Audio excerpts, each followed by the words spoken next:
our meeting. We'll start with the Pledge of Allegiance. I pledge allegiance to the flag of the United States of America and to the republic for which it stands, one nation, under God, indivisible, with liberty and justice for all. Roll call.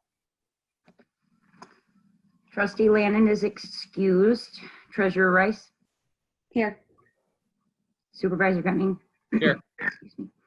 Trustee Milky? Here. Trustee Hauk? Here. Clerk Cody here, and Trustee Worley is having technical issues.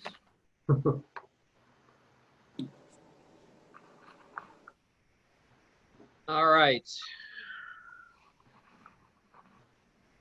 We move down to item 7, public comment. This is going to be restricted to 3 minutes regarding items on this agenda. Approval of the agenda. Skip a couple there, Ben. What's that? You got approval of agenda and stuff. Oh, I'm sorry. I'm trying to jump ahead so much. Sorry about that. So let's see. Item 4, excuse me. Approval of the agenda. I'll make a motion to approve the agenda with the addition of the approval to purchase the the Board of Trustees approval to purchase the ImageCast Central Kit high-speed absentee voter ballot tabulator from Dominion Voting Systems in the amount of $35,350 Support. as a letter G in new business. Support still. Okay, so this would be, we have a motion and support. This would be to approve the agenda with the addition of item G, which would be the approval of a purchase of again, what was that? ImageCast Central Kit high-speed tabulator. Okay. We have a motion and a second. Discussion.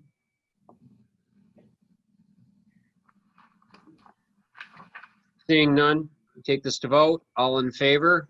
Clerk Cody? Trustee Hauk? Yes. Treasurer Rice? Yes. Trustee Milky? Yes. Supervisor Gunning? Yes. Clerk Cody, yes. Trustee Worley, technical issues. Okay. Yes. Agenda approved with the changes noted.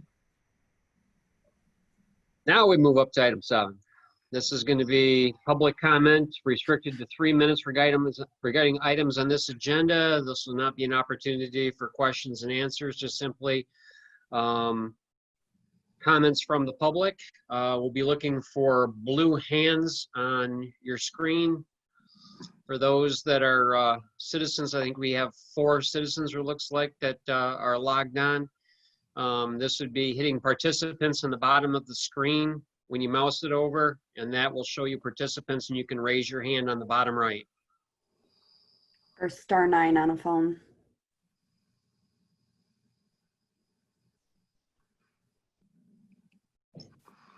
Seeing no comments, we close public comment and move to item 8, reports and board comments.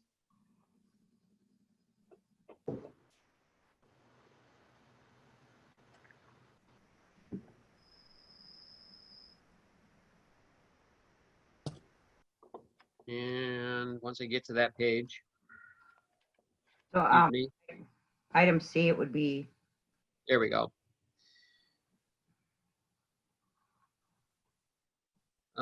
Let's see, we have a vacancy still on the Planning Commission. I think we have a vacancy, correct, on the Sidewalk Committee, is that correct? Yep, we have a vacancy. An expiration date of 8/15/2021.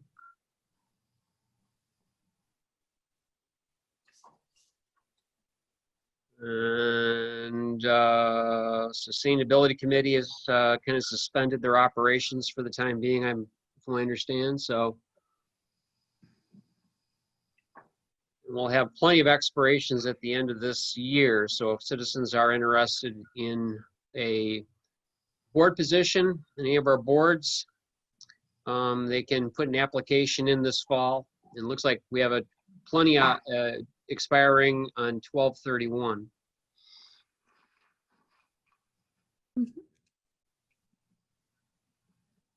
So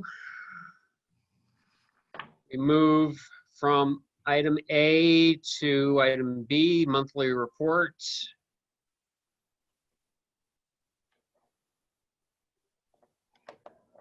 You have any comments on the monthly report? That's in your packet for information. If there's any questions, I'd be happy to answer them. All right, seeing no questions, we move Brian's. to Hands up. items. Oh, I'm Brian. sorry. Yep, go Oh. ahead, Brian. You're fine. It's not really a question. I just want to send my appreciation to the staff for putting that together every time. It's a lot of information. Yeah, it is. It's really Sure. useful. So thank you.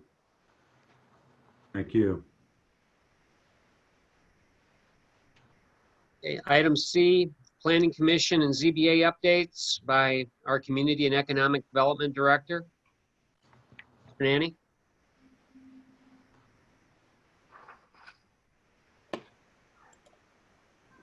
Oh, can't hear him. Can't hear you. Still can't hear you.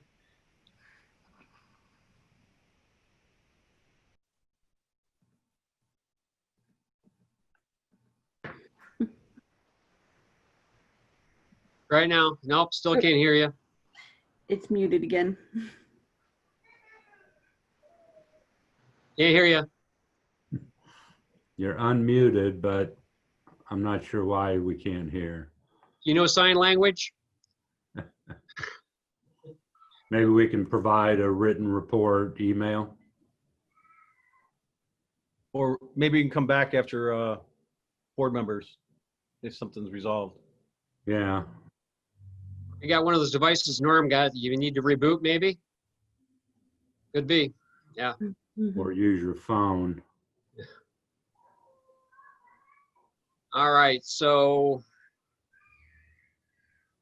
board member reports. So I'm going to start from the top corner on my screen, which should be Bill Hauk. Yeah, I went to a road commission meeting on August 13th. They're winding down a lot of their summer projects. Our last application of Brian went on our roads. We're the only township that gets 3 applications. They're going to be awarding the Isabella Road project on MDOT. We'll be awarding that contract on September 4th. And I see they're already doing some work out there. Looks like they, I see some new electric poles out there along Isabella Road, and I see a few cones up out there. So, like I said, they said they want to try to get some of that done this fall. It's not going to be completed this fall, but they said they want to try to get some of it done. That's pretty much all from there. All right. Let's see, that'd take us down to Treasurer Rice. Not much here. Just taxes due September 14th. So get those payments in. You can do it online or mail it in or drop it in the Dropbox or go through screening and come in person.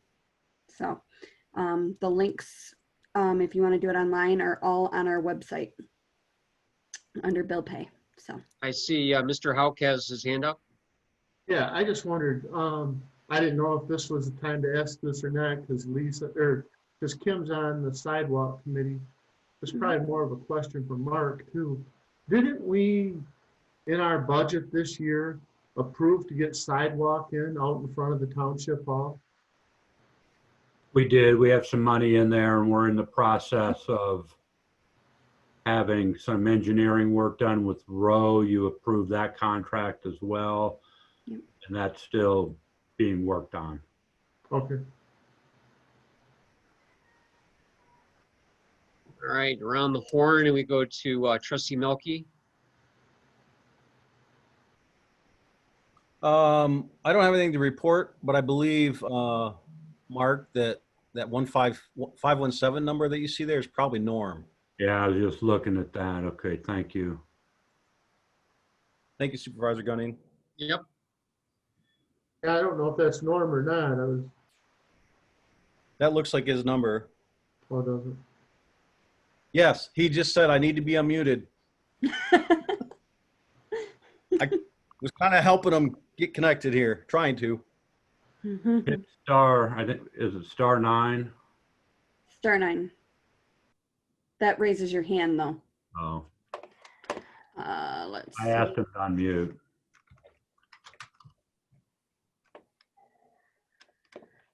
Um,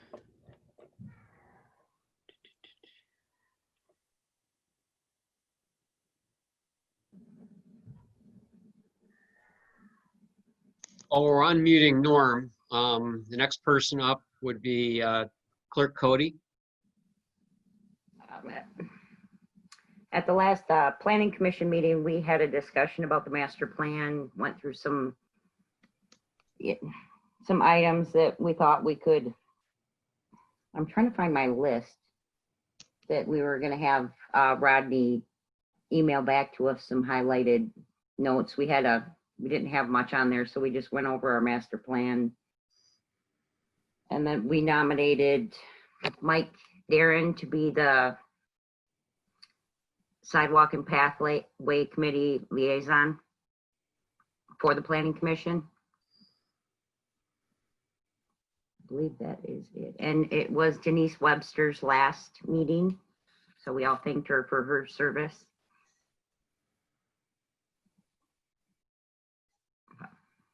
All right. I see we have, do we have Rodney back with audio now? Maybe. He's on mute, I think. We have you back now?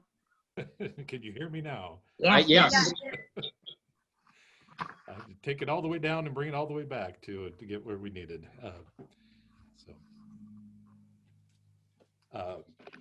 Did you want to do your update? We're still on item 8, so. I can. So the Plan Commission did meet on the 18th. I did hear Clerk Cody start to have that conversation about basically the Plan Commission used the meeting to have an annual review of the master plan. This is one of the policies that were set when the master plan was adopted, that the Plan Commission would annually review it. And they did look at that, and particularly looked at the action plan elements of the document, and had a good discussion about some potential areas to focus on for next year, some kind of key issues to consider. There was a discussion of housing and some other items. They asked to have this on the agenda for their next meeting to kind of focus on that the master plan topics, more particularly in implementing the master plan policies. They also, as part of that meeting, they did appoint Mike Darren to be the Planning Commission representative on the Sidewalk Committee, and they also asked the staff to invite the one applicant that we currently have for the Sidewalk Committee to come to the next Planning Commission meeting, basically to meet with them and talk about the Sidewalk Committee. So those are items that will be on the agenda for next month at this point. The Zoning Board of Appeals did not meet in August. We did not have any applications. We are planning on another training session later this fall, but that has not been finalized yet. We did not have any applications for the September meeting either. All right, any questions for Rodney? Blue hand there, mister. Real quick, Here we I go. just comment that not having applications for the ZBA is a nice thing to have. The Yes, one indeed. board we don't want to see have to convene, right? It is a nice thing to give them a break. All right, any further questions? Treasurer Rice. This is just in regards to Norm. I believe the moderator has to unmute him because it was a cell phone. I don't know that he's actually able to. He's been asked to unmute several times, so I Okay. don't know what happens after that. Okay. Sorry. I sent him a text. That's all right. This is something. We got a smooth flow going right now. So, all right. Let's go to item 9, consent agenda. We'll need a motion there. I'll make a motion to accept the consent agenda. Support. And whose job was it to check the payables? I did, I looked everything over yesterday, everything looked on the up and up. All righty. Any further comments? Seeing none, we take this to vote. Clerk Cody? Clerk Cody, yes. Trustee Milky, Yes. Trustee Hauk, Yes, Treasurer Rice, Yes. Supervisor Gunning, I'm assuming you asked me. You blanked out there. Sorry. Supervisor Gunning, sorry about that. That's all right. Yes. And then Trustee Worley, technical issues. Okay. Oh. All right. So we move to item 10, new business. This is to conduct second reading for and adopt the new construction codes ordinance. Mark, if you would like to lead us in on that. Thanks. This is on page 34 of your agenda packet. The staff conducted a review of all the township's construction-related ordinances. And from all that, we proposed a new construction codes ordinance. It reaffirms that the township is designated as the local enforcement agency under the relevant public acts. It also adopts by reference the International Property Maintenance Code, which covers our blight and dangerous building needs. And then it also consolidated several construction-related ordinances into this single ordinance. And in so doing, it also eliminates a few ordinances. The board introduced this as a first reading at your last meeting.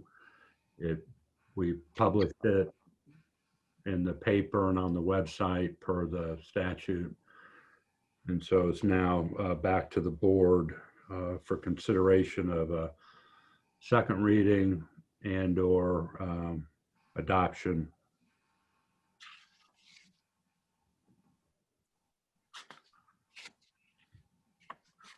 All right. I'll make a motion to conduct the second reading for and adopt the new construction code ordinance.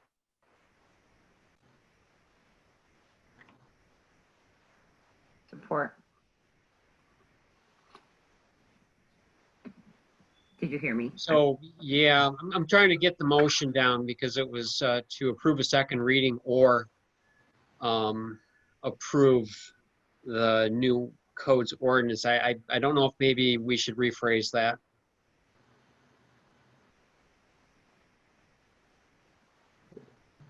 It says for and adopt. Or. So you said, did you say, To conduct the or, second- I'm sorry, I thought you said or. No. For. Okay, okay, all right. Gotcha. The or didn't make any sense, so the for does. Yeah, So we have a motion by Hauk, and do we have a second by Cody, I believe, correct? Yeah. All right, so we open this to discussion.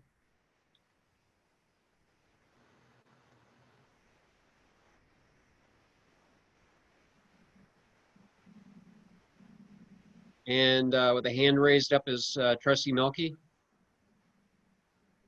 I don't have any questions or anything. But, as I often do with the public, let them know that this is a second reading. We've had due diligence on this already. And so if you're not seeing a lot of discussion tonight, that there's a reason for that, and that's because we've been through this. This is just a final step. Thank you. Any further? Yep, you're welcome. Any further comment?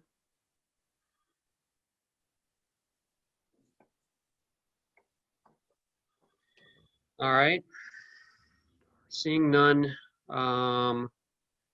we would need to take this to vote, and this would be to conduct the second reading and adopt the new construction codes ordinance according to the motion, correct?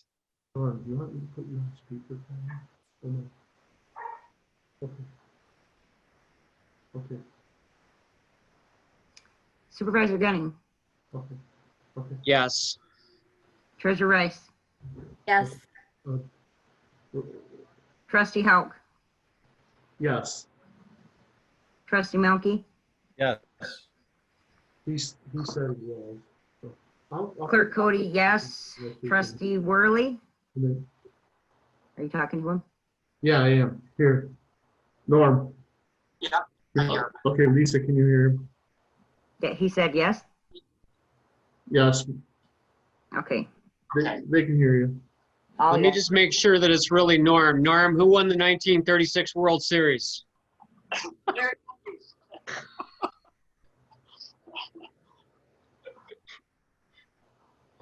I'm still trying my home computer. Patient. Well, we had a motion to adopt the second reading, the first item on the agenda, Okay, and then Lisa asked if you were for it or against it. four. So all yes. Norm, I just sent you a text. Try *6. That might unmute you. I tell Mark I've been doing that. I've been pushing *6, but nothing happens. It doesn't get unmuted. Did you hear him, Mark? He tried. Yeah. He said he's been Trying trying. *6 and it keeps, yeah. Maybe have Norm hang up and dial back in. Let me try again. Okay, so, how about now? Nope. No, you're still muted. Okay. I love this technology. It's working great. But this computer, where do I chuck it?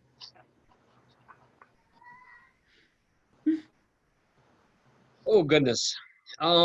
Okay. So I'm lost. Where are we at? We're on B. We're on item B. E. Okay. Okay. This is to introduce and conduct first reading of proposed PREZ 20-1 and PREZ 20-2 amendments to the official zoning map. Thank you. I'll just take a moment on this. This, you'll find this paperwork starting on page 40 of your agenda packet. And it's related to the proposed new zoning ordinance that you'll find later in your agenda. As they were reviewing the new zoning ordinance, included an evaluation of the various zoning districts, particularly the existing residential districts and business districts. There was a determination made that the district R's in red 5, which is a single wide mobile home, was no longer consistent with state statute, so that's being eliminated as a zoning district. And then also B6, he isn't boy 6, which is an auto-related highway business district. We have 3 business districts, 5, 6, and 7, and it was thought that B6 could be easily rolled into the other two. So that is being eliminated tonight as well. If you go ahead and hold your first reading and instruct us to publish it, tonight we would do so, and then it would be back in front of you tomorrow night or at your next meeting for the second reading and final consideration. With us tonight is Mr. Chris Dusen, who is the consultant, or is a consultant for the zoning ordinance rewrite, been working for a year or more with the Planning Commission. And then also Rodney Nanny. So either of them can help you if you have any questions on this zoning map change recommendation.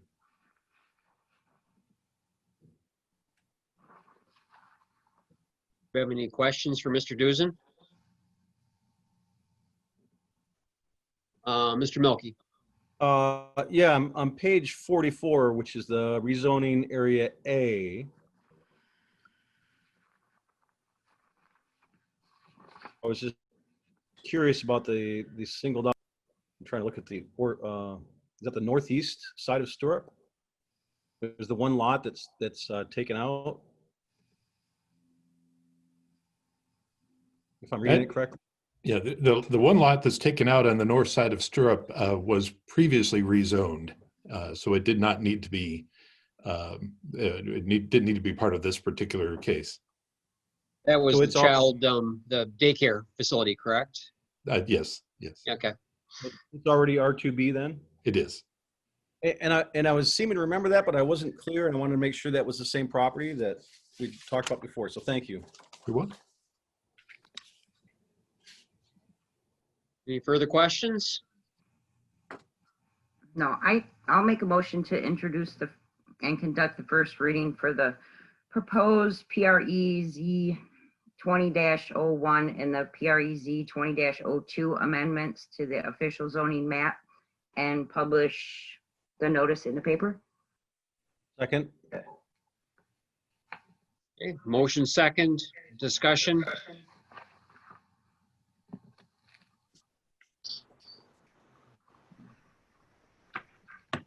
Can you hear me? I Yeah. hear Norm. Woo! It's Yeah, from Bill's screen. I would just like to add that I think the rezonings are, what it says in our handout, they are consistent with the existing zoning in the immediate adjacent areas. They're consistent with the future land use for the master plan. And I think it really coordinates well our new zoning ordinance with our township official map. So I definitely like what we're doing here.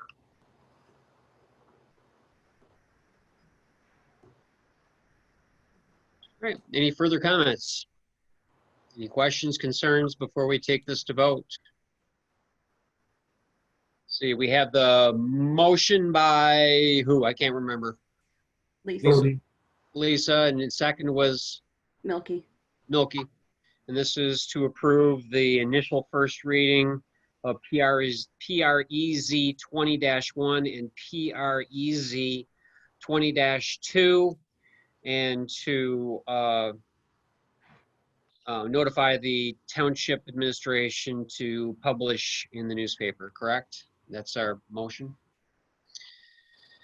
So we take this to vote. Clerk Cody? Trustee Worley, Sure, yes. Supervisor Gunning, Yes. Trustee Milky, Yes. Treasurer Rice, Yes. Trustee Hauk, yes. Clerk Cody, yes.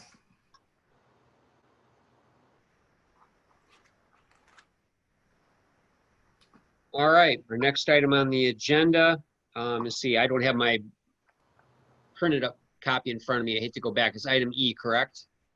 See, C. See, I keep trying to jump up. To introduce and conduct a listen, to introduce and conduct a first reading for the proposed PTXT 20-2 zoning ordinance update and list of additional revisions and corrections as recommended by the Planning Commission. And so this item, we've been working on this item for over a year, following the adoption of the township's new master plan in February of 18. We undertook a comprehensive review of the township's zoning ordinance. The Board of Trustees entered into an agreement with McKenna in the middle of July of 2018 to work with the Planning Commission to research, prepare, and update, make recommendations for updates to the zoning ordinance. The individual that's been working with the Planning Commission this whole time has been Mr. Chris Dusen, who is here tonight. This proposed ordinance is the product of quite a bit of input from the public. Of course, the Planning Commission. In your packet, there's a matrix that lists all the various opportunities that were out there for public input. Planning Commission spent just a ton of time on this task, as well as township staff. They were looking at developing looking at your policy priorities, making sure those were incorporated into the code, making sure that the code could effectuate the implementation of the master plan. And so that's the document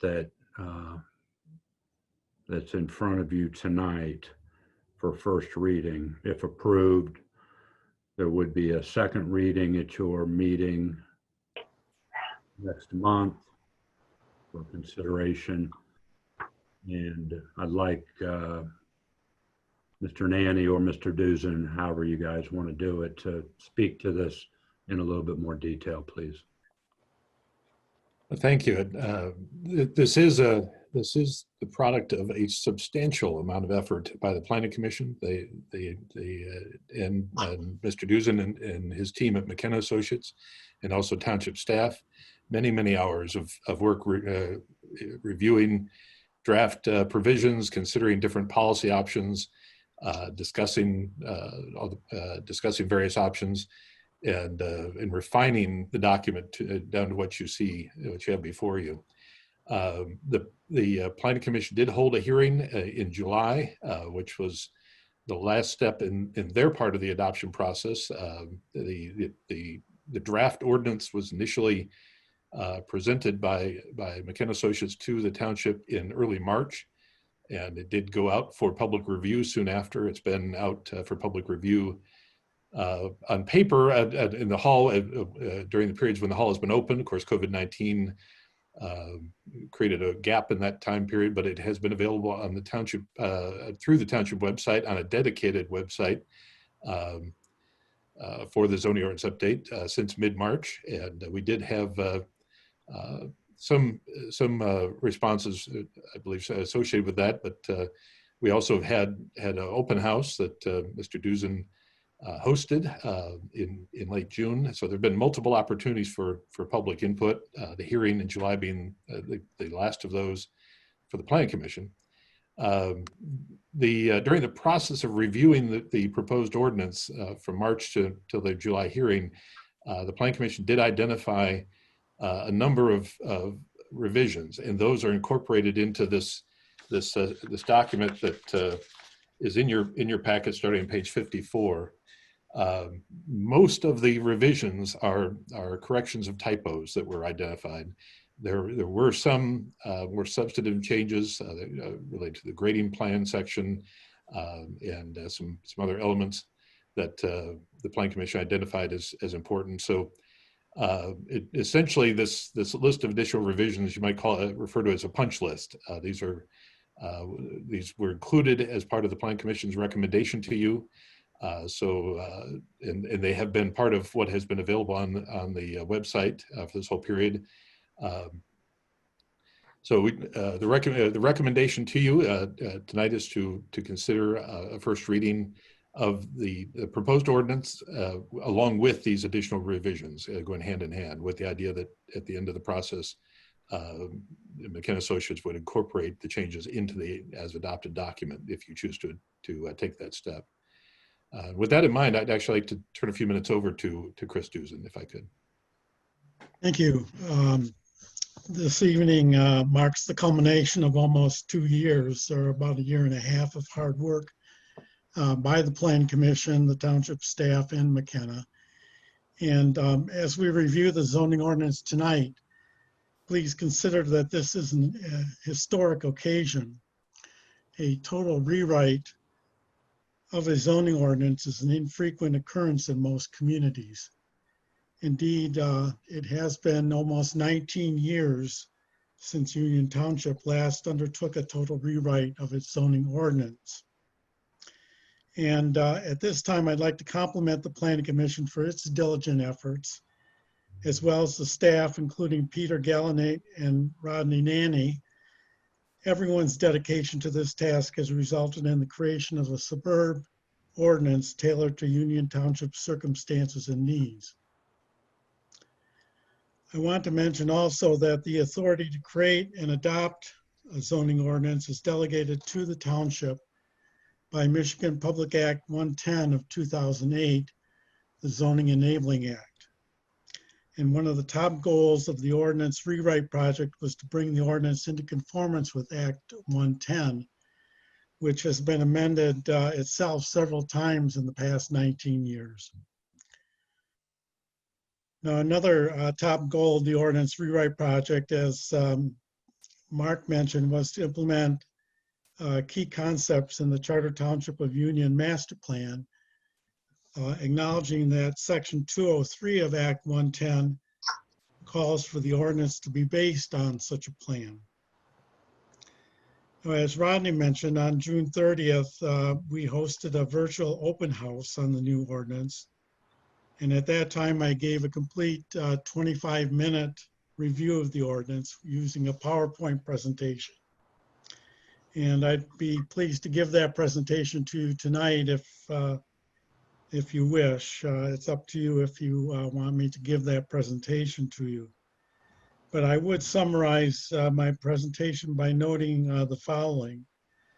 First of all, the new ordinance is comprehensive. It covers all the relevant township zoning topics that need to be covered. The ordinance is user-friendly. There are titles, subtitles. It's logically organized, and there's the absence of legal jargon. There are plenty of illustrations, plenty of charts and tables that display many regulations in an easy-to-use format. And it implements the master plan. Perhaps that's the most important part of the whole thing.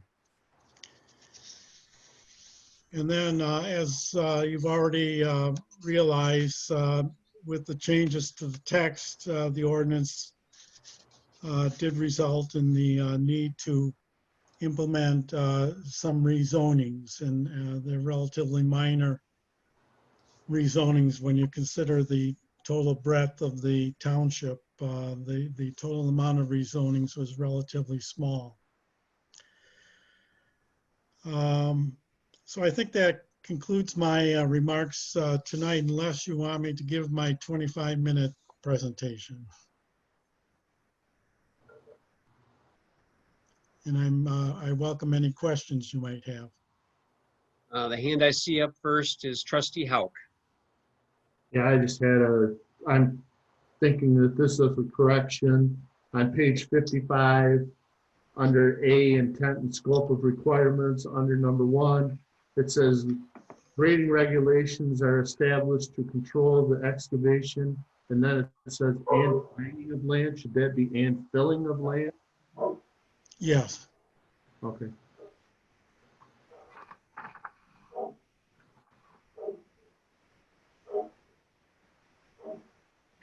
Got that, Rod? Did you see that, Rodney? I see it. Yeah, thank you. Yeah. All right, Trustee Milky. Yes, thank you. Well, I just want to thank the Planning Commission. I was there the inception of this process. And I got an opportunity to work with Chris. Thank you, Chris, for all you did as well, and our staff. And it was hard for me to have to step away from that. But I was pleased to go through it. Much of what we had envisioned regarding simpler to use for the end users of this document, such as the graphics, tables, the charts. I thought it was much more modernized looking document, just the general aesthetics of it. I did go through, I was on the ZBA some time ago, and one of the things we started with was identifying issues that were brought before the ZBA, in particular variances. And a lot of those seem to be addressed in here. And so, that was part of the goal, is to eliminate the need for the ZBA. Now, I know it will never go away, but the hope is that they don't have to work too hard. So anyways, I was very pleased to see those changes. I do have one question, because it's always been a personal interest of mine, and it's section 15.1 having to do with violation. If I can read this, switch away from the meeting briefly. In 15.1, actually it's 15.3, penalties. It references the Municipal Ordinance Violations Bureau. And this is something that I don't think we've in the past executed very well. And I guess what I was making sure I understood in the language here, forgive me for, I'm bouncing back and forth. So penalties are completely taken out of this ordinance, and the powers are in the Violations Bureau. Is that correct? The fines are specified in the separate Municipal Violations Bureau ordinance. That is correct. This ordinance changes from the old ordinance process of a misdemeanor or a criminal violation. It makes it a municipal civil infraction violation. That is correct. Hopefully that And will the avoid old going to zoning court ordinance, I believe. all the time. Okay. Yeah. I think the old one actually had covered here, go to the Violation Bureau ordinance. That's what I remember, at least. Yeah. And so what I would like to do, and maybe you've gone through this already, Rodney, but I'd like to review that violation ordinance. It's been since 1999. And have you already been through it? I've certainly looked at it. I would think with something like that, it would be best to have the township attorney review it and recommend any changes to it, because that's truly is a legal matter in terms of what the fines are and such. But I'm not aware of any significant concerns when I've looked at it. We have issued one municipal civil infraction notice. There are actually two kinds of civil infractions. One is called a civil infraction notice. It's actually a ticket. I'm not sure why the law calls it a notice, but the fine stays in-house. It doesn't go to court. It comes back literally to our bureau, basically to the township hall. That's in relation to a violation of a construction board of appeals decision related to a building demolition that the owner is not taking care of. So we are using that, and we may yet have to issue a civil infraction citation related to that. So we will use the tool, and it is available if we need. Of course, as Mr. Dusen said, the goal is always to simply get compliance. We really don't want to go to court. Right. So our goal is always to try to simply get the project or the site back into compliance. I just know, from what I remember, my memory could be, it's not perfect by any means, but we had issues where we had repeat offenders, and it was often cheaper for them just to pay the initial fine and then to have to correct the problem, come in compliance. And the Violation Bureau has a step process that, what I'm understanding now is that all of this is brought into the Violation Bureau ordinance, and that step process has levels of discouragement and with the hope of bringing in compliance, because I agree, this isn't that we want to fine people, but we want compliance. That's correct. Is that an accurate statement? That is From- correct, yes. Okay. Thank you. Thank you for that. I'm all done. Thank you, Supervisor Gunning. Mhm. Further questions, concerns?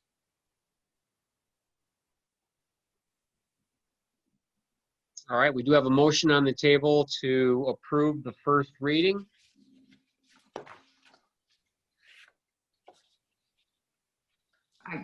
Don't think there is there? Didn't we have a motion at the beginning? Didn't No? hear a motion. Okay. That was the last one. Okay. So we need a motion then.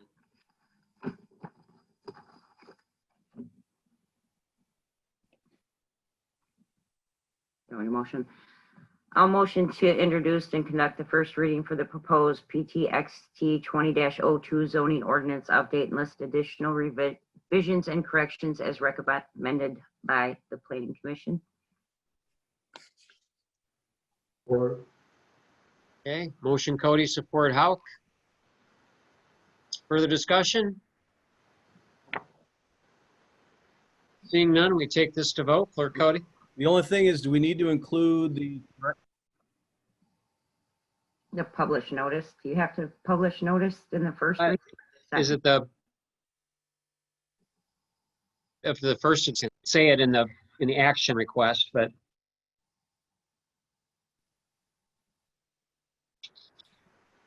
The next step is to publish the notice. It can be part of the motion, but that is the next step we are required to take under the Charter Township Act. Okay. I thought so. so it's just not in the motion then.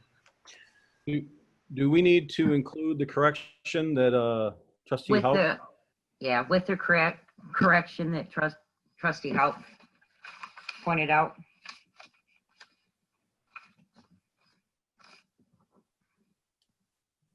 Okay, so the motion then is to introduce and conduct the first reading of the proposed PTXT 20-2 zoning ordinance update and list of additional revisions and corrections as recommended by the Planning Commission. Authorize publication, correct? That was part of the motion. Yes. And of the revisions made by, suggestions made by Trustee Hauk. Yes. Does that sound full? Okay. We have a motion and a second, so this would be Clerk Cody's opportunity to take roll call. Supervisor Gunning, Yes. Treasurer Rice, Yes. Trustee Hauk, yes, Trustee Melky, Yes. Trustee Worley, Yes. Clerk Cody, yes. All right, the first reading is approved. We move to our next item on the agenda. And this would be Policy Review 2.9, collaboration with other entities.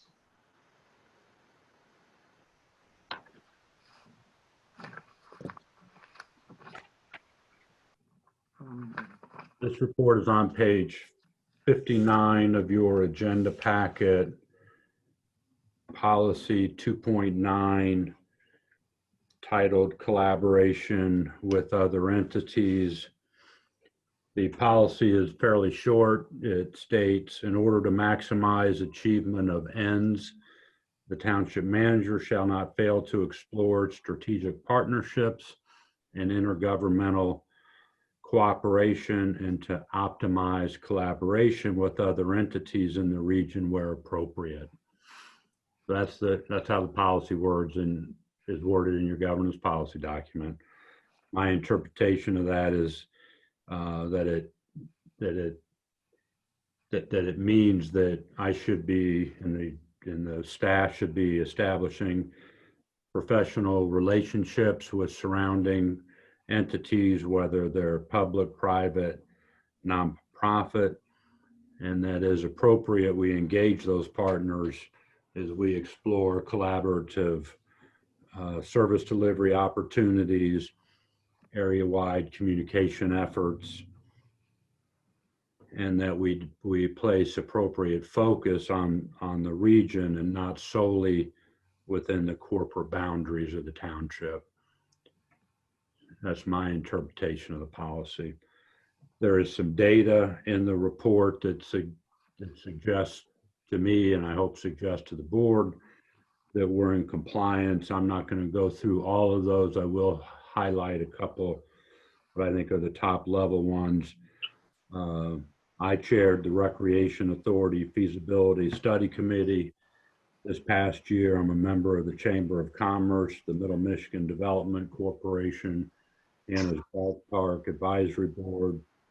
I actively participate in the monthly Emergency Operations Center meetings and planning efforts, member of the local Rotary Club, and I sit on the steering committee that manages the Chippewa River Trail Master Plan project.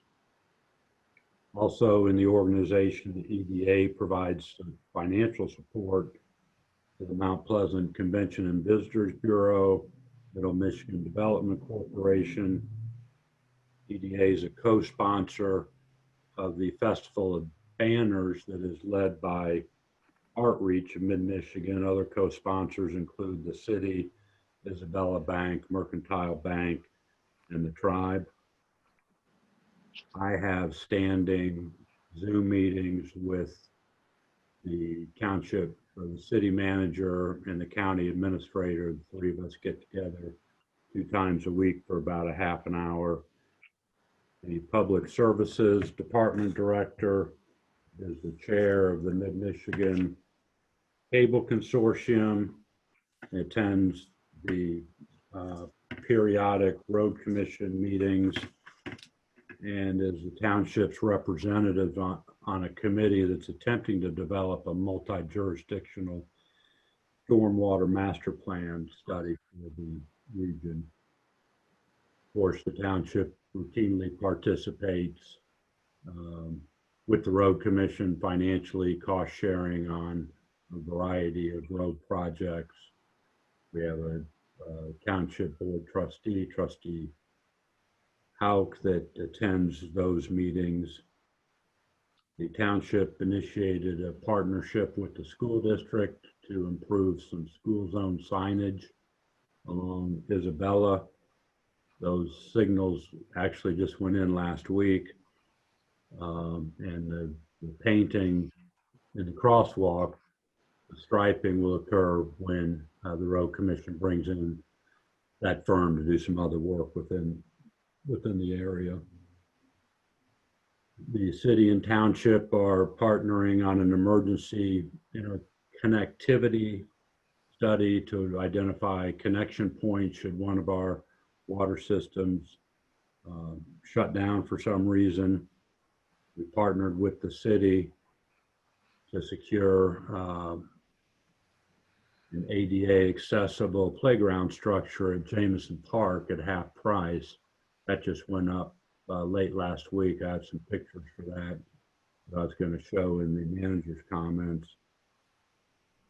The community and economic development director has recurring meetings with his counterpart at the city's planning director, and also attends the quarterly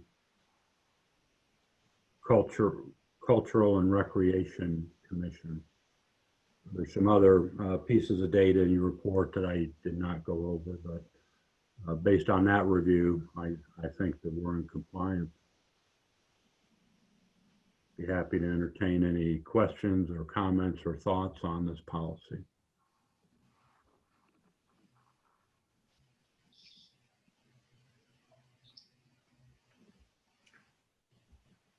Well, I think. You have one hand there. I'm sorry, Norm, you don't have a hand, but you're first. Go ahead. Well, this is I'm really sorry. It's so frustrating tonight. I'm trying everything from my end, rebooting and everything. Nothing's working, so I'm really frustrated. So anyway, that being said, I just want to reiterate that I think that Mark has groomed some really solid relationships, particularly with the city and the county. I know that he's involved in multiple boards and committees throughout the community. Yeah, what I hear is that, people see Mark as being professional. I think he's well respected, well liked, and I think they see him as honest. And my sense is that there's complete compliance with this policy. And that's All right. Next hand up would be Trustee Milky. Thank you. I just want to, this is good feedback for you, Mark. I think your interpretation is accurate. And I don't need to take time with this tonight, but Mark, I would love to kind of catch up on the Airport Partners Committee at some point, just get a better feeling for where they're at today. And I asked because that was something Supervisor Allwood and myself began discussions with the city regarding the municipal airport and how we might be able to use that as an economic tool better than maybe is currently being used. And so I have a strong interest in that if you're willing to share that with me sometime. Be happy to. Thank you, And Gunning. if the chair would allow me, I can respond to that real briefly Certainly. here. That has been on the back burner a bit by the city. They were a lead. We were into it, I believe, in the middle of last year. Most recently, it has come back up. In fact, just in the last couple of weeks, I've reviewed a management partnership agreement that we had reviewed last year, just sort of getting back up to speed. So I expect that item to actually be in front of the board in the next month, even next couple months. Very good. Thank you.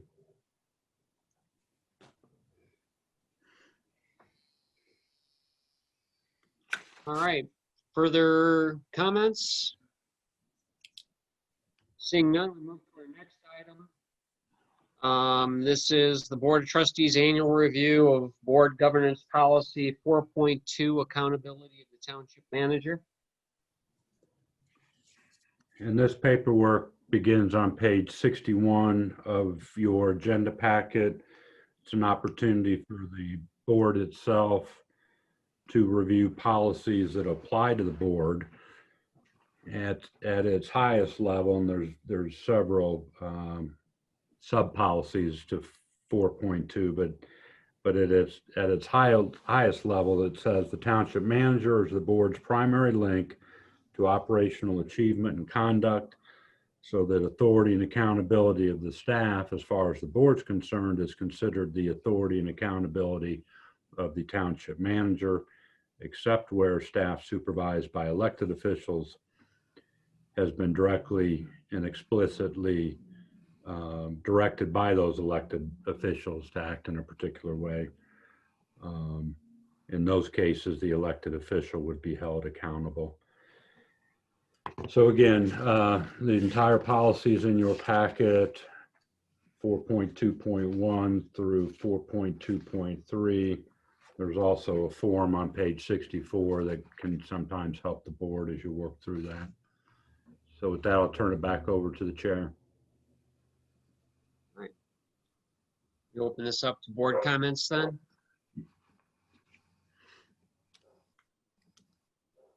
Norm, you usually like to chime in on these. You want to go first? I'm good right now. Okay. Trustee Milky. I was trying not to raise my hand right away, but I didn't see anybody else. So That's all right. I feel overall we're in compliance, but on page 63, 4.21 and 4.22, which has is in regards to the boundaries between the board and staff.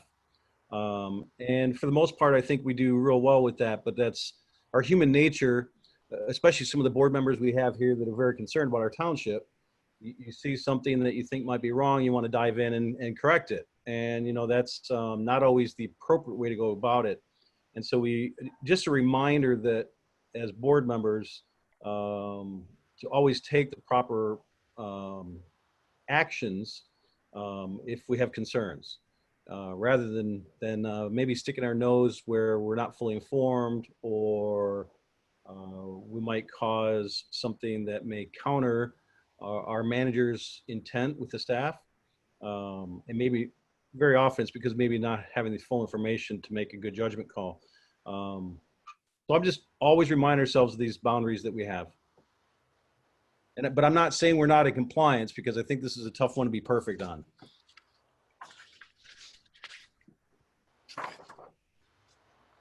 Thank you. Further comments?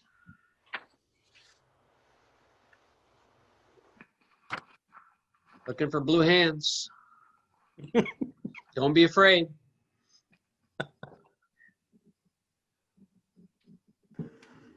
No such thing as a bad question. All right. Green and So- white hands? What's that? I'm Green and looking white for hands, blue my, hands. I'm blue hands, I dude. know. Blue hands. All right. All right, so with that, we close that item on our agenda, and let's see. This would be item F. This would be policy governance 4.5, the annual township manager performance evaluation review.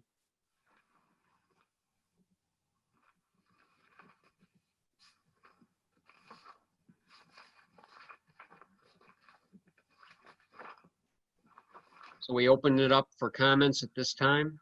I can break the ice on this one. I do appreciate the feedback and the evaluation forms that the board completed and returned to me. I have looked at all. I have read all of them. The input, feedback, constructive criticism is always appreciated, as well as the two-way dialogue. So I thank you for your efforts on that.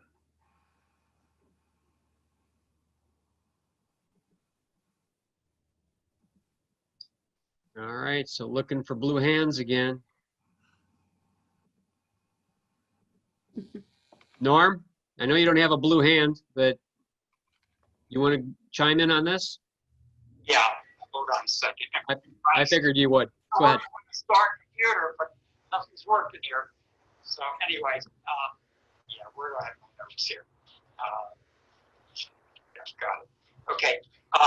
Yeah, I haven't handed in my form yet. I have it here, and I will intend to hand it in. I'm just going to read the last three questions, but how I answered them. What things does the manager do well?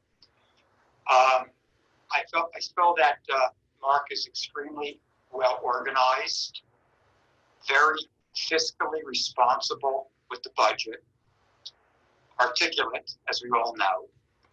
I think he guides us well with procedural issues during the board meetings, especially when we get a little bit log-jammed and not quite sure how to handle a particular way of doing something. Highly ethical, and that I would give an explanation, Mark, to. And I think that Mark keeps a level head and maintains his composure and responses in a very measured way to sometimes when there are some issues that come up or emails that come up. I think he handles them in a very professional manner. And I also feel that he utilizes the skills of the staff to the fullest. And I think he's very respected by the staff. Those are the things that I felt that the manager does well. In terms of areas where I feel the manager could improve on, I put in that I feel that he can deal with some resident issues in a more direct and timely fashion. Needs to make sure that he keeps the board informed, such as of legal matters, sooner as they arise. I think there's been more of an effort in that regard. And needs at times to be more flexible in dealing with the public. For general comments, so overall, I give an average score of 3.83. On the global ends, I think the township meets all expectations. It meets the expectations, but I can't say it exceeds them. This is a difficult one to assess, as you know, by the way that the questions are posed. But I think the question for me, when I'm looking at global ends, and in order for us to go from meeting expectations to exceeding them, the question to me would be, what do we do exceptionally or what do we do outside the box that really works towards enhancing our community and for the residents? I think we do a lot of things really well. We have high standards, but I think that would be something that I would be really pushing more for in terms of what can we do really different than other communities might do. On the executive constraints, I give Mark an average score of 4.3 for the 11 categories, which places him into certainly he exceeds expectations. And I think in that area, particularly when it comes to managing the budget and fiscal and organizing, running the staff, I think I gave him 5s in all those areas. So that was, since I didn't have a chance to hand this in prior, I did want to at least get that on record tonight. Thank you.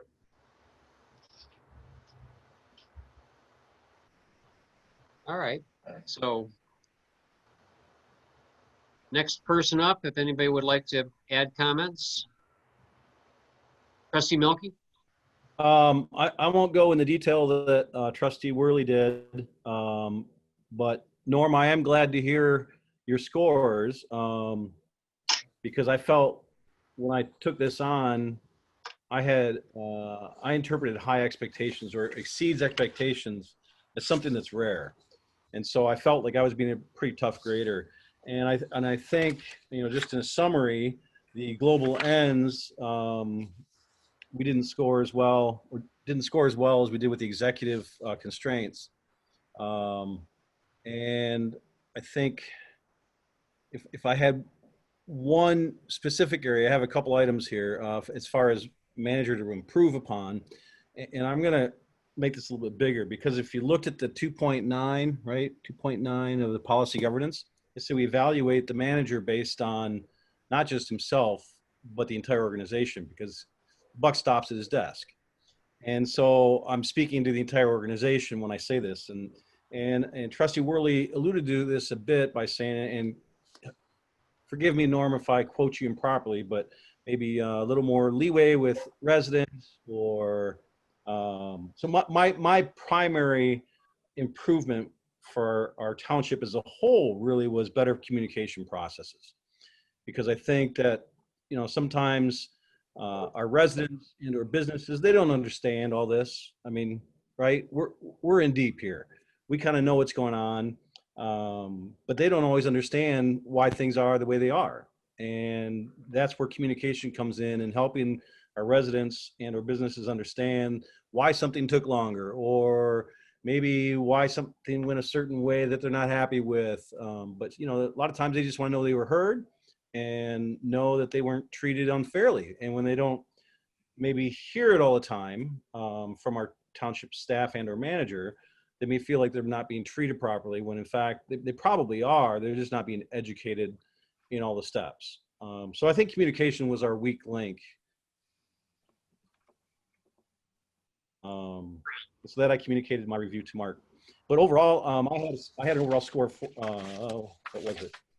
3.6, which I considered pretty tough, but I consider that a win. So thank you. Clerk Cody?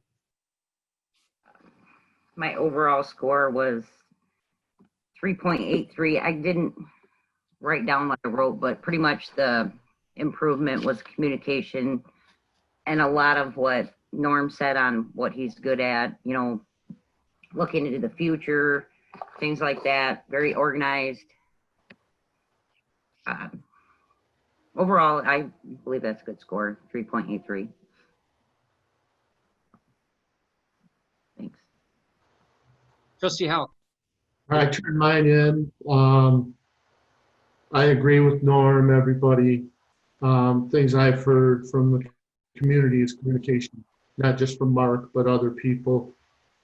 And that's one thing that I put down in the evaluation that needs to communicate better with the public. And then I said he delegates authority well. He delegates jobs very well.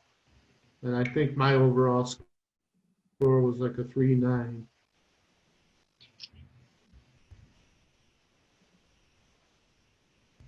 Okay, Treasurer Rice? All right. So on mine, I had several of the same things as were already mentioned.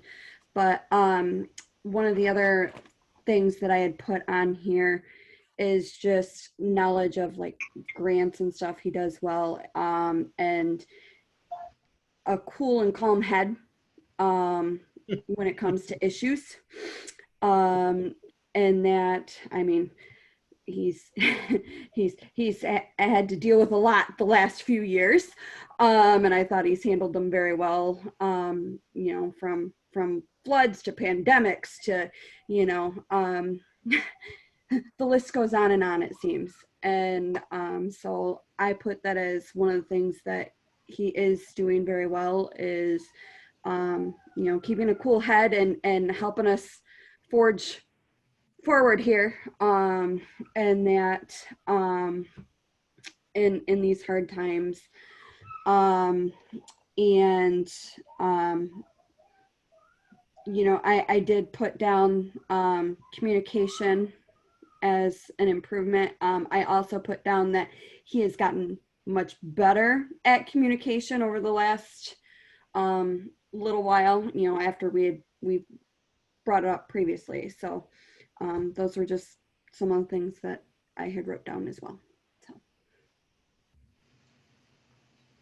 All right, let's see, everybody but me at this point, right? Okay. I haven't turned my form in yet. My score, I haven't averaged it out, but it's right about where Mr. Milky's is. I think there's some things that our manager does very well. I think he's very organized. I think he's knowledgeable.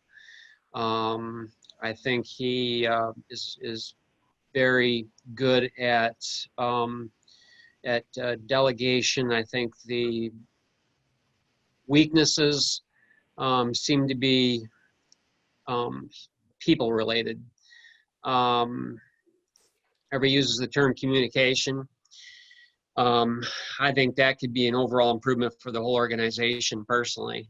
It seems like most of our problems are come from lack of communication. You know, sometimes we need to pick up a phone, and that would alleviate a lot of problems. I do think that we had a recent issue where our staff failed to perform a task, and essentially the byproduct was damage. And rather than admitting that there was a mistake made, there was a comment made about hiding behind statute. That's a problem.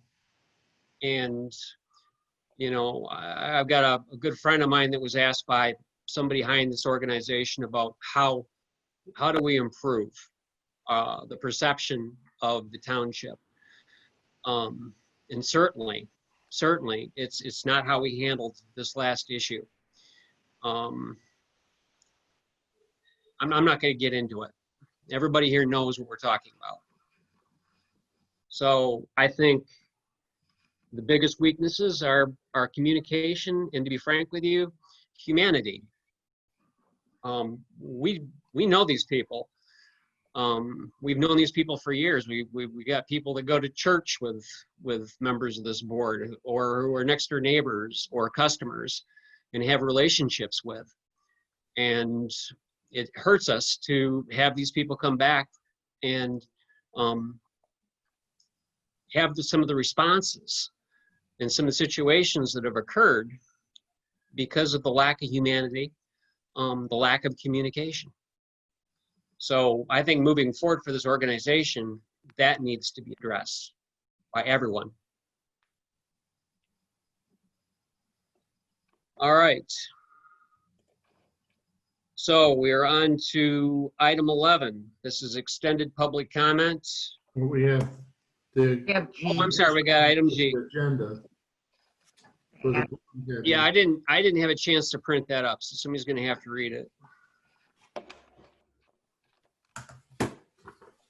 The Board of Trustees approval to purchase the ImageCast Central Kit high-speed absentee voter ballot tabulator from Dominion Voting Systems in the amount of $35,350. This was brought by Clerk Cody.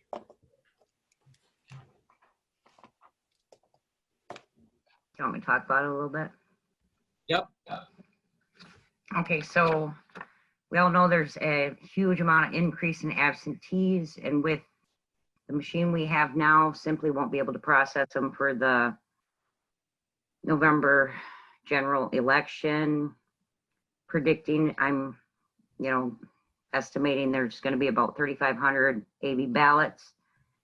The last election we had, I believe it was, 1,080 Yes. tabulated, and it took from 7 in the morning till I think we left at 12:30 at night. So that's tripled, if not more, yeah, more than tripled. So in order to tabulate that, we would have to hire 8 more workers and 2 more tabulators, or we can get the high-speed one that will process them faster and be able to get the work done. Is it more accurate than tabulating it by hand?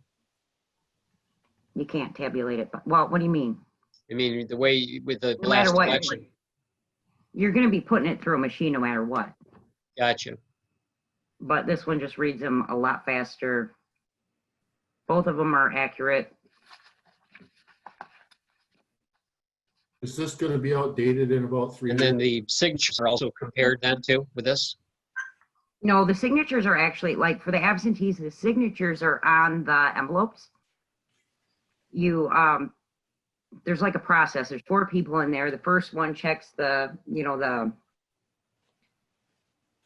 application with the back of the ballot, the signatures. So to make sure the signatures match, the addresses match, and then they will, open that sleeve, and then the next person will take it out, make sure the number matches. It's still in that next secret sleeve.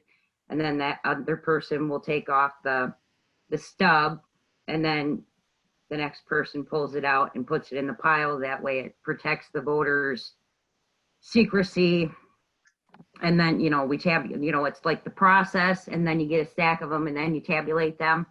But normally there's one person posted at the tabulator just running them through. The last time we had write-ins, so it took a little bit longer to tabulate. This time I'm not sure. But if the machine stops, if, there's a problem with the ballot, and then that way you can look at the ballot, pull it out, figure out what's wrong with it, if they overvoted, undervoted.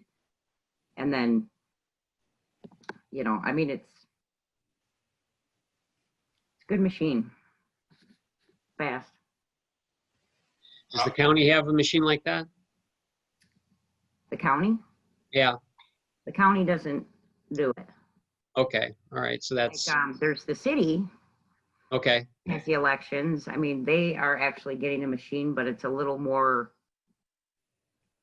higher than ours, than this one. There's a next step up with judification system with it, and it's an extra 15,000.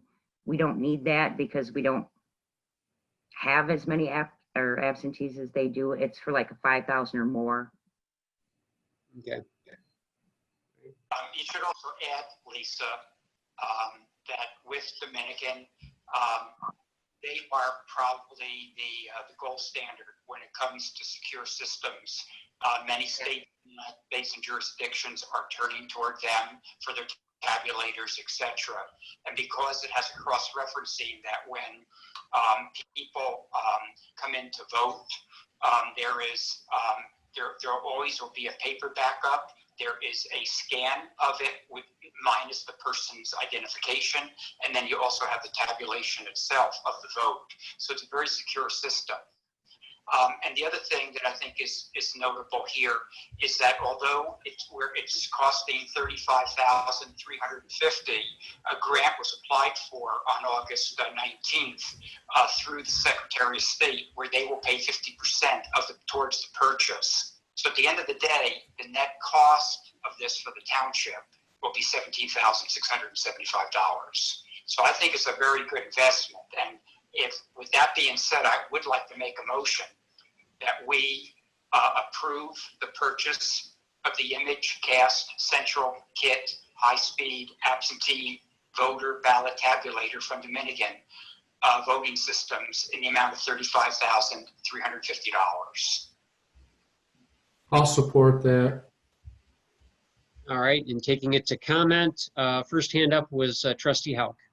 Well, the only question I had on this is these things change so much from election to election. I mean, everybody from Ron Coe to Bell Howell has something coming out every election. So Lisa, this thing in 4 years will still be good to use? It will be. As far as the tabulators, you know, the first time we got the is when I started, they had the same machines for, you know, 20 plus years. So, I mean, right when I started is when we got the tabulator. So, you know, they're going to last at least 20 years. It's just, we need a faster one because of the increase of absentees. Right, right. You know, which they did come out with that. We didn't need it at that time. Right. I know you and I have had many discussions about this, and I think it's well worth getting. I like that Ronco. Wow. Dating yourself. All right. Trustee Milky. Yeah, I want to appreciate Trustee Worley for pointing out some of the information that he did. But I want to thank our clerk. And I told Lisa this on the phone, but I really appreciate you being proactive and going after what you felt was best for Township. So kudos to you for that. I would argue that this pays for itself pretty quickly, because if you heard Lisa speak, she said, if we don't get this one, we need 2 other tabulators and then maybe 8 more workers, if I heard you correct, Lisa. And I'm guessing just the pay on those workers is probably at least $2,500 to $3,000 for their time. If you can get the workers to begin with. So it seems to me like this would pay for itself in just a matter of a few years. I did the math. It will. So I'm in support of it. All right. Looking for further discussion? Any comments? Seeing none, we take this to vote. We do have a motion. Let's see, the motion was by, I can't remember. Worley. Worley, okay. And second was How? Hauk, okay. And without having the name of the device in front of me, somebody else is going to have to, who wants to chime in? The approval to purchase the ImageCast Central Kit high-speed absentee voter ballot tabulator from Dominion Voting Systems in the amount of $35,350. Here we go. Thank you. Yep. Okay, Clerk Cody, roll call. Supervisor Gunning, Yes. Treasurer Rice, Yes. Trustee Hauk, Yes. Trustee Milky, Yes. Trustee Worley, Yes. Clerk Cody, yes. All right. Approved. And so now we move to item 11, which is extended public comment. This is going to be restricted to 5 minutes regarding any issue. It is an opportunity strictly for comment. No questions will be answered by the board.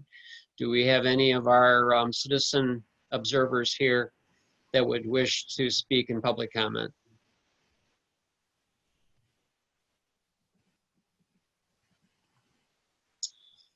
Seeing no hands, we close public comment. We move to final board comments. I'm going to start with the man in the bottom Manager. here. What's that? Oh, Manager. I'm sorry. Yep. See, I keep trying to jump ahead. Manager's comments. Thank you, and I'll just take a couple minutes here. I appreciate the comments and the feedback by the board during the review process. I hear loud and clear the communication piece. It's something that, you know, we can always improve on, and I recognize that to the extent I can improve my communication to you, that's going to make your jobs easier. You do have a difficult job as elected officials of the community. I recognize that, so take that to heart.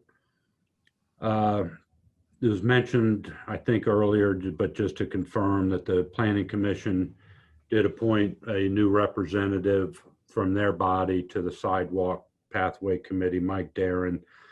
They're also considering applications for the opening created by Ms. Teal's resignation. Thank her for her contribution. She was on that committee for a couple of years, I think at least. So From the start.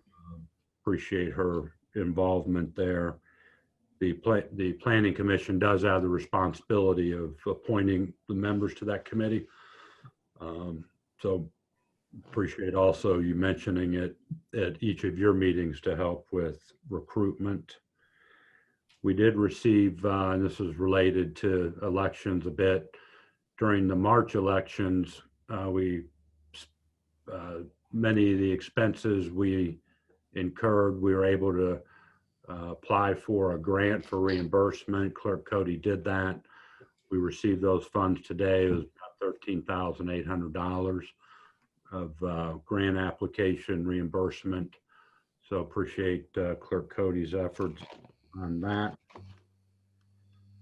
The school signals at Mary McGuire on Isabella went up Friday.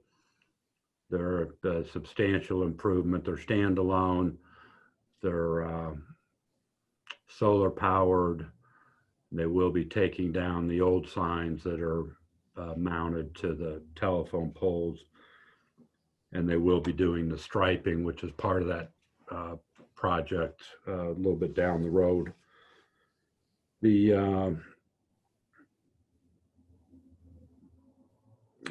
did approve, we haven't approved it. We're working with Celebration Cinema. They approached us about what we're calling a pop-up drive-in movie theater. And so we've been working with them, and there's been some communication back and forth. Not sure they're going to actually follow through with it. But we'd be inclined to approve that administratively. We feel the zoning code allows that. If we do approve it, it would be approved with restrictions such as location of the outdoor screen, minimizing impacts on area businesses and residents. They need to comply with the zoning and exterior lighting ordinances. There'll be limitations to it, probably Thursday through Saturday nights. They'd have to be done 3 hours after sunset or no later than 11 p.m., whichever came earlier. So I wanted to mention that. I'm not sure if it's going to actually come to pass or not, but as an effort to help an area of business that's being stressed by the executive orders and capacity limitations. I did mention that the playground equipment at Jamison Park was put up last Friday, and if I'm doing this right, you're going to see some pictures. Okay. And so that's one view. Another picture, a little bit more broadly, this area, this kind of sidewall, that's part of the design. What we're going to do is put some dirt around that, taper it down so it makes it a little easier to get up into. There is a handicap accessible ramp that's on back order. So there will be a ramp up into this area. And we're also considering, we think our staff can do it, putting in a sidewalk from the pavilion to the structure.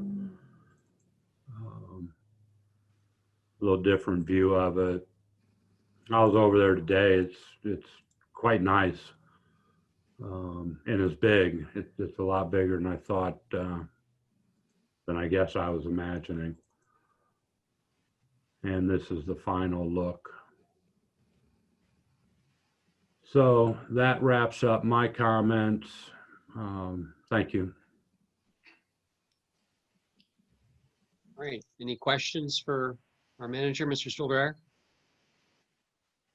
Seeing none. We go to item 13, final board comment. Let's see, I'm gonna start from my bottom right with Norm. Okay. First of all, it's been extremely frustrating, as you can imagine tonight, not being able to see everyone or to be seen. I'm sorry for the technology glitch here, but I've tried everything on my end that I possibly could do. But unfortunately wasn't able to be part of the visual part of the meeting. But I have enjoyed being involved to the extent that I can be.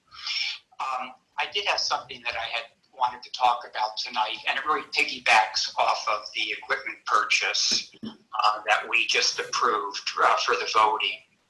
And I think that, purchasing, this updated and efficient equipment, as we heard from the clerk and from some of the comments from the trustees, I just want the citizens of Union Township to know that their votes are guaranteed to be secured and counted. The right to vote, is the very bedrock of our democracy. Fair, free, secure, available. Those are all the hallmarks of our elections. And every citizen has the constitutional right to vote. Over the years, the United States, along with the UN, have been requested to monitor other countries' elections. Examples would be in Haiti and Iraq, in order for us to ensure the legitimacy and security of those elections. And we've been asked to do that because the United States has been considered the gold standard of this sacred process. But recently, our voting has become politicized and threatened by casting of doubt regarding the legitimacy of the process and of the results. Attempts are being made to make voting more difficult and less available. And whether voting in person or a mail-in ballot, both have been under siege. All of which threatens our cherished democracy. So again, I want to encourage all citizens to cast their votes. Voting by mail is the safest option during a pandemic. So vote early and be safe. But whether you vote by mail or in person, know with confidence that your vote here in Union Township will be guaranteed, secured, and counted. Thank you. And that goes out to all of our citizens in Union Township. I think it's important for this election. Thank you, Norm. Off of that. Yes. As far as mailing in your ballots, I did speak to the postmaster. They're keeping all the Mount Pleasant, for Union Township, all of our ballots are being delivered locally. They're not being shipped to Grand Rapids and shipped back. They're all staying in Mount Pleasant locally. So we keep them separate in separate bins, if they're going out of state or somewhere else, because some people, are seasonal here in Michigan. So, those we keep separate. Everybody that's here, it's staying in here in Mount Pleasant. It's not being shipped elsewhere. So, it takes, 1 to 2 days to get it. And one thing to maybe piggyback on that is that if people are concerned about, I know my wife and daughter are both concerned about mailing it, and there is a drop box Right. at the Township Hall. And so if you are concerned about your vote not counting, or there's a possibility of it getting lost in the mail or delayed, and you're in this area, don't fool with it. Take it down to the Township Hall and put it in the drop box. Yep. Yes, all good points. Thank you. All right. Well, I was gonna go to you next anyway, Clerk Cody. So, are you done, or would you have more that you'd like to say? No, I was gonna say that we received the funds. Mark touched on that a little bit. I did apply for 2 more grants. One is for half the amount for the ImageCast machine.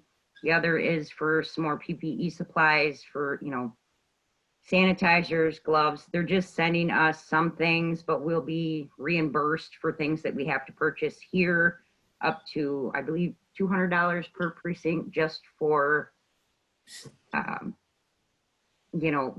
extra masks, if we have to get another divider or something like that, but anything that has to do with cleaning supplies, things like that, to keep it sanitary. Those I will be doing another one after the election for those 2. All right. We will be getting our ballots the last week of September or first, so I'll be starting to ship those out. So nobody's going to be getting them until last week of September, first week in October. That's when I get them. Thank you, Clerk Cody. Treasurer Rice? I don't really have anything tonight. Just thank Lisa for, Clerk Cody for, everything she's doing for this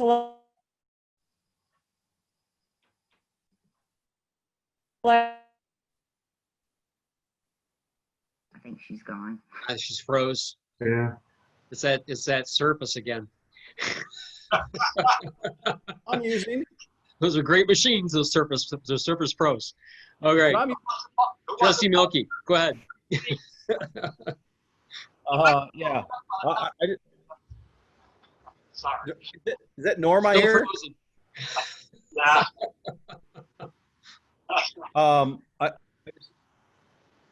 have 2 brief things. I want to thank Norm for his words, and I actually, in the primary, dropped my ballot off in the drop box. So thank you, Supervisor Gunning, for that, and felt good doing so. And Kim Rice is calling. I think she's having problems.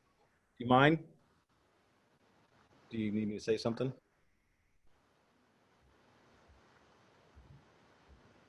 You're on speaker. It's crazy. So I just was gonna say, Lisa's doing a great job. Did you hear that, Lisa? Thanks. She's doing a great job and helping keep these elections in order, and it's appreciated. So that's all. She heard you. Thanks, Kim. Okay, thank you. Yep. Uh-oh. I just wanted to bring up one other issue, and I promised to be quick. I alluded to this earlier, but this has kind of been a pet peeve of mine since when I was a trustee before, and this has to do with the Violation Bureau. And as Board of Trustees, one of the things that we do is come up with fees for everything and penalties, and that's part of the Violation Bureau is a penalty schedule. And I think that we should take Mr. Nanny's time in a future board meeting and review the Violation Bureau ordinance, get his take on it, make sure it's doing what we want, and just re-review the fees that are there. Thank you. You're welcome. I agree with you. I think that Violation Bureau thing, his ordinance was a farce from the beginning. I don't think it's ever really been enforced. Trustee Hauk. I got a couple things. The Beale City Chicken Barbecue is still going to be going on. That's a tradition in the area here for quite a few years. It's going to be a drive-through only. So hope to see a few people out there. I saw Sheriff Maine today, and he said it's been a very busy week for him.